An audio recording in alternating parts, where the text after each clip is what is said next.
Assalamualaikum warahmatullahi wabarakatuh. Kami dari kelompok 3 ingin mempresentasikan acceptance sampling plan di dalam quality control. Perkenalkan, nama saya Muhammad Abian Asrofi dengan NIM 71. Saya Naura Mesyafira dengan NIM 75. Saya Janati Salima dengan NIM 93.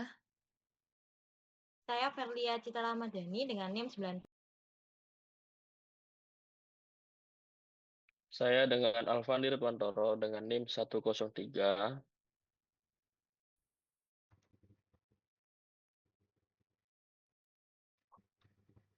Acceptance sampling merupakan metode pengendalian kualitas yang digunakan untuk menentukan apakah suatu lot produk diterima atau ditolak berdasarkan pemeriksaan sejumlah sampel. Metode ini dipakai karena lebih efisien dibanding inspeksi 100%, terutama pada produksi dalam jumlah besar atau ketika biaya pemeriksaan tinggi. Dalam penerapannya, acceptance sampling membantu perusahaan menjaga kualitas produk tanpa harus memeriksa seluruh barang. Selain itu, metode ini juga berkaitan dengan pengambilan keputusan terhadap produk dari pemasok maupun hasil produksi sendiri.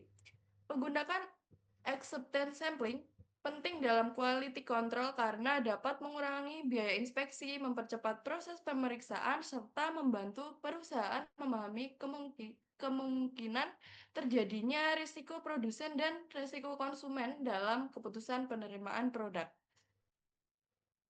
Kapasitas produksi acceptance sampling. Acceptance sampling digunakan ketika populasi besar yang dalam satu lot memiliki kapasitas produksi 2 hingga 500.000 unit untuk penentuan jumlah sampel dan batas penerimaannya berdasarkan pada ukuran lot atau N besar, tingkat inspeksi dan acceptable quality level IQL sesuai sampling atribut yang menggunakan standar metode MIL STD 105D atau ANSI atau ASK Z1.4 dan sampling variabel yang menggunakan standar metode MIL STD 414 atau ANSI atau ASK Z1.9. Metode acceptance sampling diterapkan bila memenuhi salah satu atau beberapa alasan utama. Selanjutnya yaitu keunggulan dan kekurangan. Keunggulannya yaitu lebih murah, dapat meminimalkan kerusakan dan perpindahan tangan, mengurangi kesalahan dalam inspeksi, dapat memotivasi pemasok bila ada penolakan bahan baku untuk meningkatkan kualitasnya.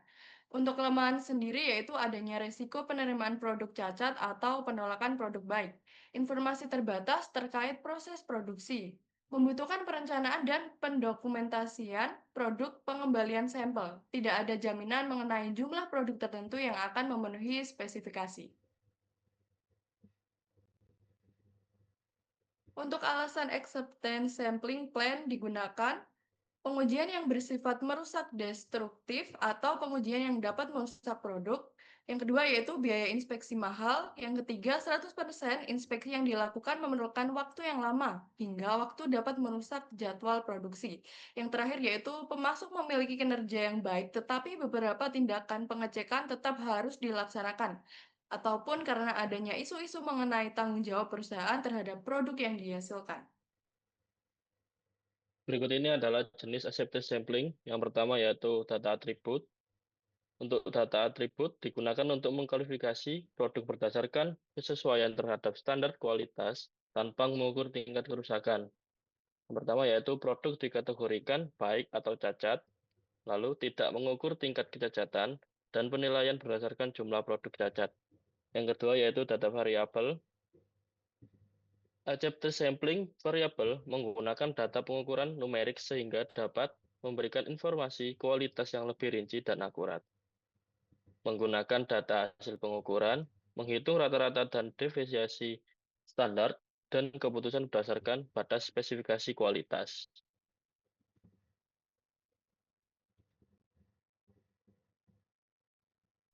Oke, selanjutnya adalah teknik pengambilan sampel. Teknik pengambilan sampel ini ada 4. Pertama adalah sampel tunggal.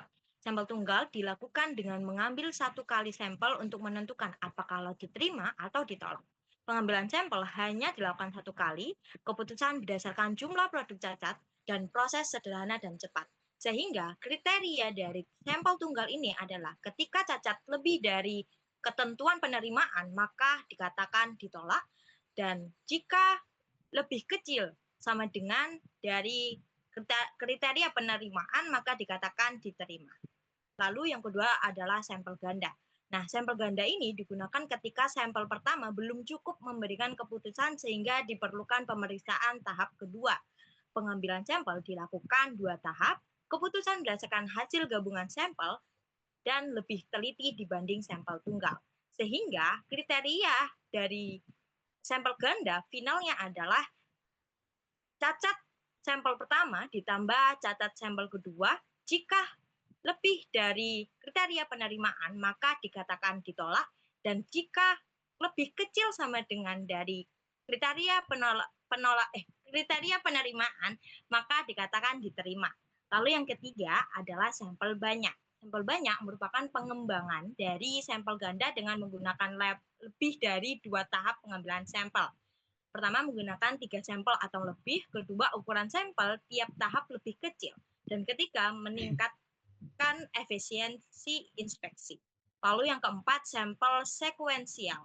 Dilakukan secara bertahap hingga diperoleh keputusan penerimaan atau penolakan lot. Sehingga sampel diambil secara berurutan, jumlah sampel tidak ditentukan di awal, dan bertujuan meminimalkan jumlah sampel inspeksi. Nah, sekarang adalah rancangan penyampelan tunggal. Rancangan penyampelan tunggal ini menggunakan 3 parameter utama untuk menentukan hasil akhir dan pengambilan keputusan dengan mengambil 1 sampel acak. 3 parameter tersebut adalah pertama N besar. N besar ini adalah jumlah total produk dalam lot atau dikenal dengan populasi. Lalu N kecil adalah jumlah sampel acak yang harus diambil untuk diinspeksi. Lalu yang ketiga adalah C, yakni angka penerimaan. Dengan ketentuan pada banyak produk yang cacat dalam satu lot, kriteria penerimaan dan penolakan seperti pada gambar mengenai sampel tunggal yang sebelumnya. Untuk selanjutnya yaitu sampling penerimaan dengan ukuran sampel. Yaitu sampling penerimaan adalah inspeksi statistik dengan memeriksa sebagian kecil sampel untuk mengontrol dan mengevaluasi kualitas suatu lot.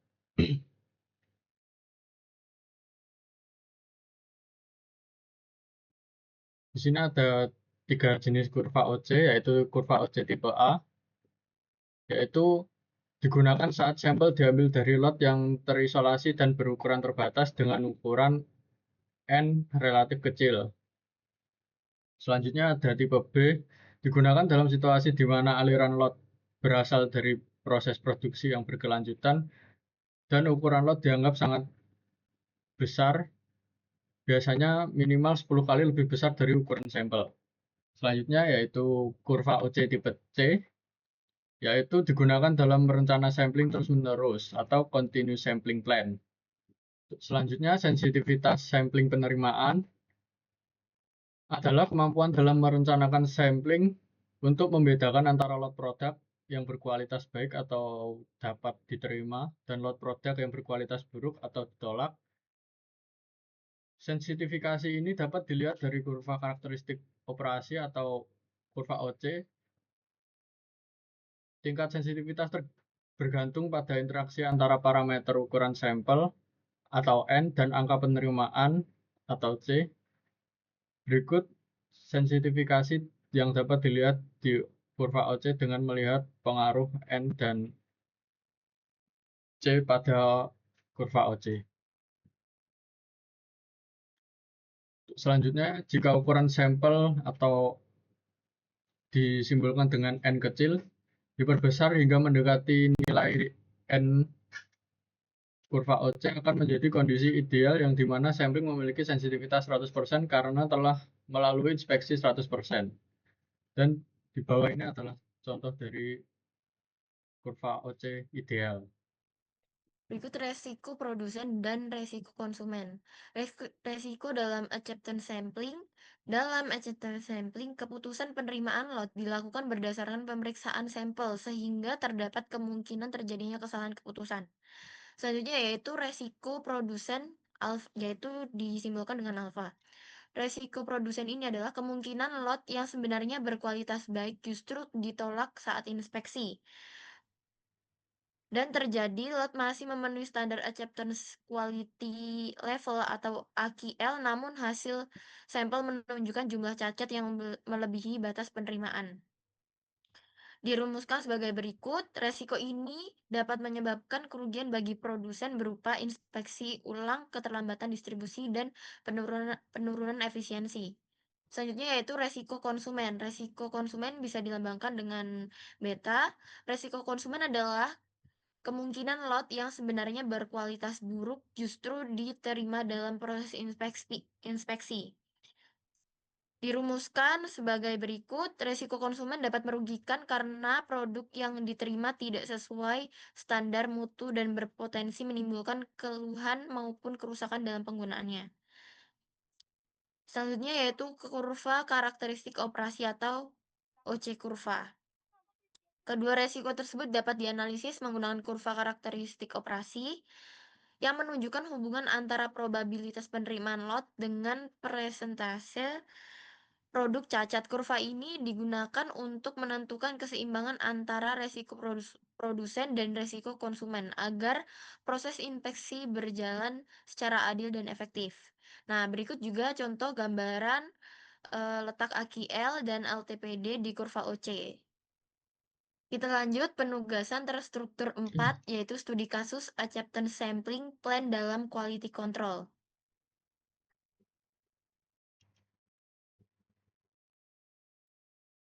Studi kasus pada PT Java Confit Indonesia Tbk merupakan perusahaan agri-food terintegrasi di Indonesia yang bergerak dalam produksi pakan ternak, pengolahan unggas, pembibitan ayam, dan budidaya pertanian. Proses produksi pakan ternak dilakukan di beberapa wilayah seperti Sidoarjo, Surabaya, Cirebon, Tangerang, Makassar, Padang, dan Bandar Lampung. Dalam proses produksi pakan ternak, jagung menjadi bahan baku utama yang digunakan bersama bahan lainnya seperti SBM, RSM, gaplek, dan brand Pollard. Pengendalian kualitas bahan baku dilakukan ketika jagung dari supplier masuk ke area pabrik.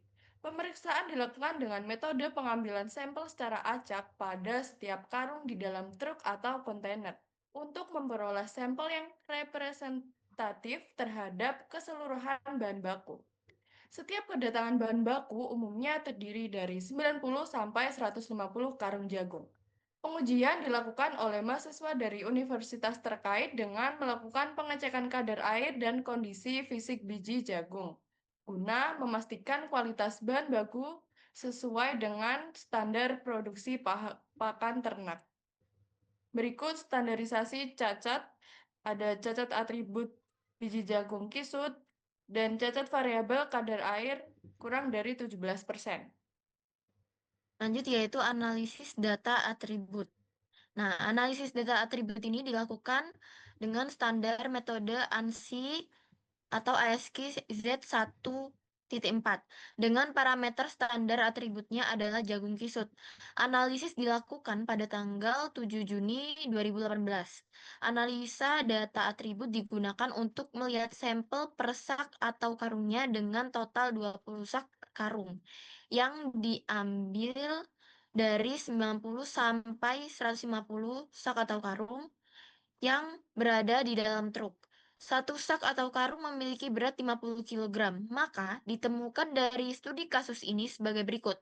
Ukuran lot atau kotak N 50 kg per sak, AQL-nya 1,5, jenis pemeriksaan normal, tingkat pemeriksaan 2.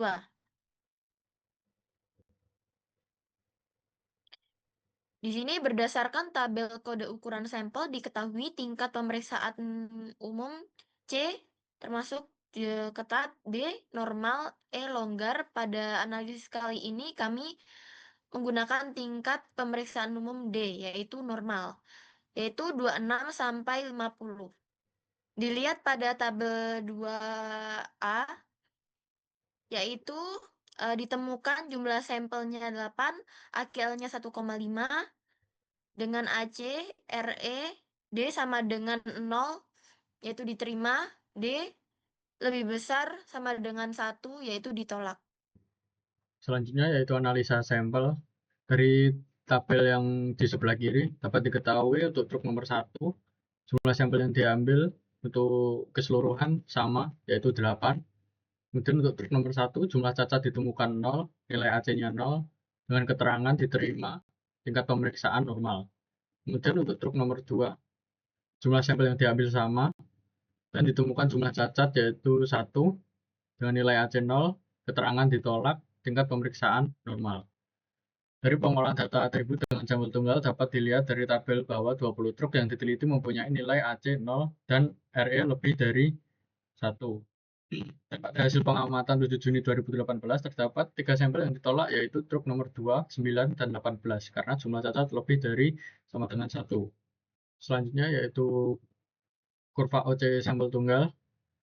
Dari kurva di atas menunjukkan penurunan probabilitas penerimaan atau PA secara eksponensial tanpa adanya kesempatan kedua, di mana pergeseran cacat ke 5% langsung menurun ke PA 65%, serta memuat risiko produsen sebesar 11,5% dan risiko konsumen sebesar 10%. Selanjutnya yaitu pengolahan sampel ganda. Berikut tahapan yaitu tahap pertama, sampel pertama untuk N-nya adalah 5, untuk KC-nya adalah 0, untuk RE-nya adalah 2. Untuk sampel kedua yaitu N-nya adalah 5, AC-nya adalah 1, dan RE-nya adalah 2. Karena kombinasi kode huruf D dan AQL 1,5% ditandai dengan simbol titik yang menunjukkan bahwa tidak memiliki rencana double sampling pada standar ANSI ASCII Z1.4, maka untuk tujuan pembelajaran dan memahami mekanisme double sampling, penulis menggunakan kode huruf G sebagai contoh simulasi pemilihan kode huruf G dilakukan karena tersedia nilai AC1, RE1, AC2, dan RE2, sehingga tahapan pengambilan keputusan pada metode double sampling dapat dijelaskan secara lengkap. Sehingga kriteria keputusannya yaitu untuk sampel pertama cacat sama dengan 0 diterima, cacat sama dengan 1 lanjut sampel kedua, cacat lebih dari sama dengan 2 ditolak. Untuk sampel kedua total cacat sama dengan D1 ditambah D2, total cacat kurang dari sama dengan 1 diterima, total cacat lebih besar sama dengan 2 ditolak. Untuk sampel pertama dari data tersebut, dengan double sampling dapat dilihat dari sampel pertama bahwa 20 truk yang diteliti mempunyai ketentuan nilai AC 0 dan RE lebih besar sama dengan 2, artinya satu cacat harus dilakukan pengolahan kembali dengan mengambil sampel 5 dari truk yang sama sehingga mencapai keputusan ditolak atau diterima. Untuk sampel yang kedua yaitu tahapan sampel pertama, jumlah sampel 5, jumlah cacat 1, keterangannya lanjut sampling kedua. Untuk tahap sampel kedua, jumlah sampel sama dengan 10, jumlah cacat sama dengan 0.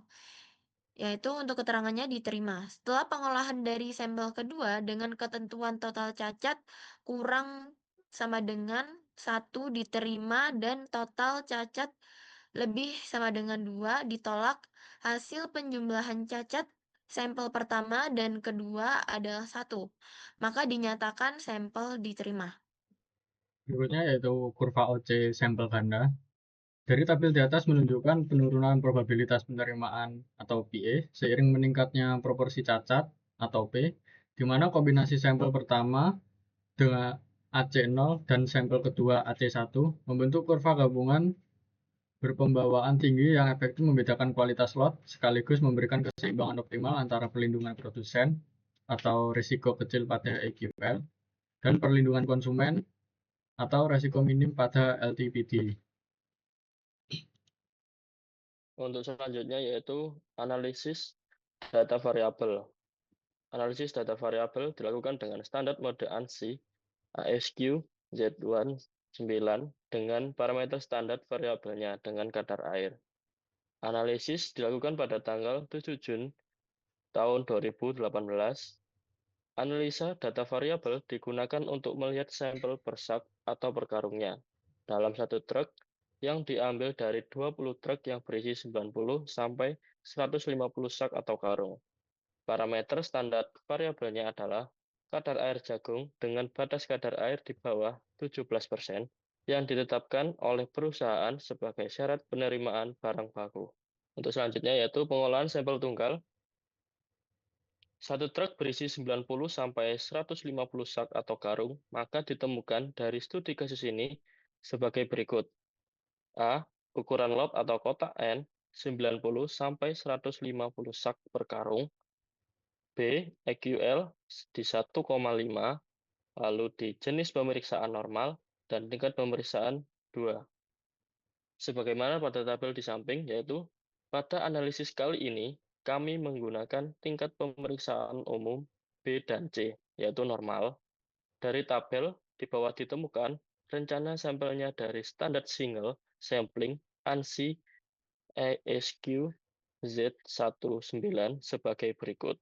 Sebagaimana pada tabel, yaitu dari ketentuan yang diberikan, maka untuk perencanaan sampling dapat diketahui sebagai berikut. Untuk kode huruf B dan C, nilai sampel 3 dan 4, dan untuk nilai K di 1,34. Ketentuan yang ditetapkan dari pemilihan perencanaan sampling yang telah diketahui, maka dapat ditemukan elemen-elemen untuk pengujian statistik dan tindakan yang diambil, yaitu untuk mengetahui nilai X-bar dan nilai dan untuk indeks kualitas biji jagung spesifikasi atas atau BSA sebesar 17%, artinya batas kadar air di bawah 17% yang ditetapkan oleh perusahaan sebagai syarat penerimaan barang baku. Untuk ini berikut pemeriksaan kadar air. Berdasarkan penerapan acceptance sampling tabel di atas, dapat dilihat bahwa pada pengujian nilai data variabel jagung dari 20 truk yang diteliti, tidak terdapat truk yang ditolak, karena seluruh sampel memiliki nilai ZBSA lebih sama dengan K, maka keputusan yang diambil yaitu menerima seluruh sampel dari 20 truk. Selanjutnya yaitu kurva OC sampel tunggal, data variabel. Dengan kode C dan kode B menunjukkan perpotongan pada tingkat cacat, yaitu 0,08 hingga 0,09, di mana pada kualitas baik, yaitu P kurang dari 0,08. Kode C lebih unggul karena meminimalkan resiko produsen, sedangkan pada kualitas buruk, yaitu P lebih dari 0,09. Kode C kembali lebih unggul karena memiliki resiko konsumen yang lebih rendah dibandingkan kode B yang cenderung lebih toleran terhadap lot cacat. Selanjutnya adalah pengolahan sampel ganda. Nah, pada pengolahan sampel ganda ini, pengambilan sampel dilakukan dalam 2 tahap. Apabila hasil sampel pertama belum memberi keputusan yang pasti terkait penerimaan atau penolakan lot, penentuan sampel mengacu pada standar ANSI atau ASQ Z1.9 kode B dan C. Namun karena tabel double sampling plan sulit diperoleh akibat bersifat berlisensi dan berbayar, maka pendataan ini menggunakan asumsi nilai K dan jumlah sampel sebagai simulasi pembelajaran. Ini adalah tabel yang dimana menentukan nilai sampel di sampel pertama. Pengambilan sampel pertama adalah 3 dengan ketentuan K-nya adalah 1,7, lalu sampel kedua N-nya 3 dengan K2-nya adalah 1,8. Lalu kode C, N1-nya adalah 4, K1-nya 1,6, N2-nya adalah 4, dan K2-nya adalah 1,75. Asumsi kriteria keputusan sampel kedua adalah ditolak jika ZBSA itu kurang sama dengan 1,7 untuk kode B, dan tolak untuk kode C jika ZBSA itu kurang sama dengan 1,6. Lalu kode B lanjut sampel 2 jika 1,7 lebih kecil dari ZBSA lebih kecil sama dengan 1,8. Lalu juga kode C lanjut sampel kedua jika 1,6 lebih kecil dari ZBSA dan lebih kecil sama dengan 1,75.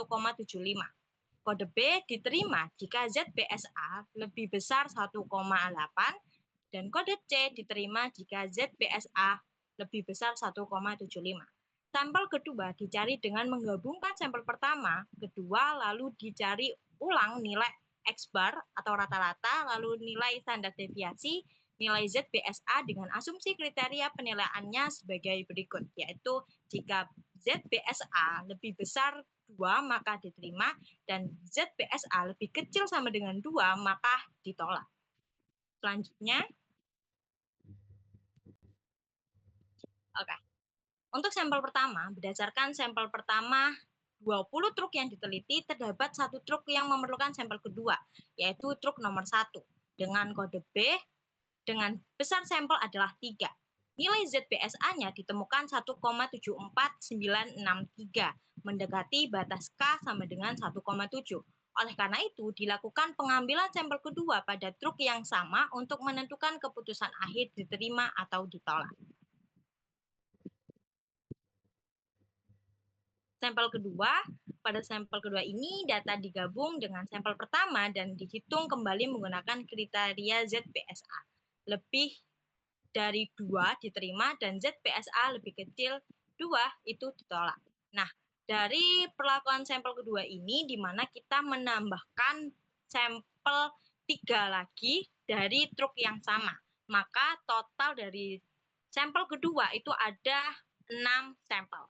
Nah, hasil perhitungan menunjukkan nilai ZBSA itu sebesar 2,14171, sehingga sampel dinyatakan diterima.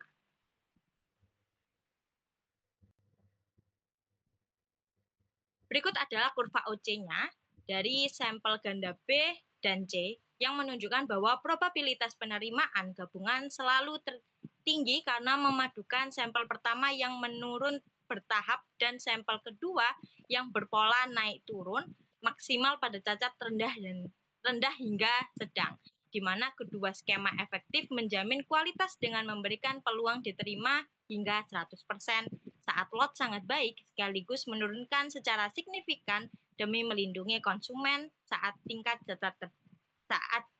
cacat tinggi.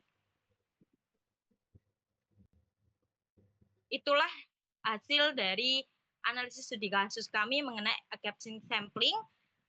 Sekian dari kelompok 3, kami ucapkan terima kasih. Wassalamualaikum warahmatullahi wabarakatuh.